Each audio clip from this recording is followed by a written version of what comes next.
कल रात dining table पर एक झूठ बोला गया और किसी का दिल हमेशा के लिए टूट गया। एक पिता ने बस इतना कहा था, खाने के साथ थोड़ा दही मिल जाता क्या।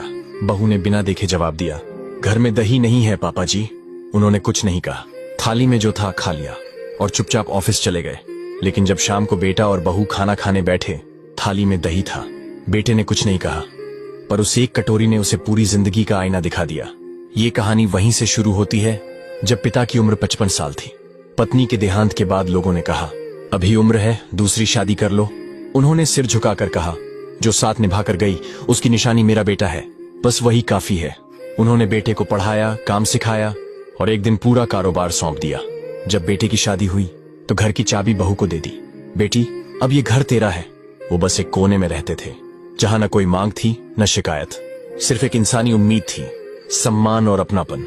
लेकिन उस दिन दही के जवाब ने उन्हें भीतर तक तोड़ दिया। अगली सुबह बेटा बोला, पापा आज कोर्ट चलिए, आपकी शादी करवानी है। पिता हंस पड़े, इस उम्र में शादी?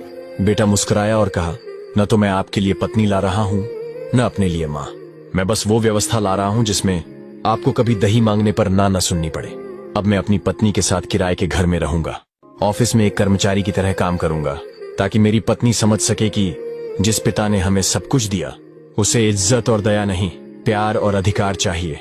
पापा, आपने जो त्याग किया वो मैं कभी चुका नहीं सकता, पर कम से कम ये कर सकता हूँ कि आपके हक का दही आपकी थाली से कभी गायब न हो। पैसा तो बहुत मिल जाएगा, पर वो इज्जत जो पिता की थाली से दही हटा देती है कभी वापस नहीं आती। इसलिए जीते जी माँ बाप का सम्मान और आदर कीजिए, क्योंकि जब वो नहीं रहेंगे तो सिर्फ अफसोस बचेगा। अगर इस कहानी ने आपके दिल में कुछ हिला दिया हो तो कमेंट करें और इसे अपने दोस्तों और परिवार के साथ जरूर शेयर करें। जहां हर कहानी रिश्तों की धड़कन सुनाती है, हम सिर्फ हंसाते नहीं, जिंदगी का सच भी दिखाते हैं। क्या बात है।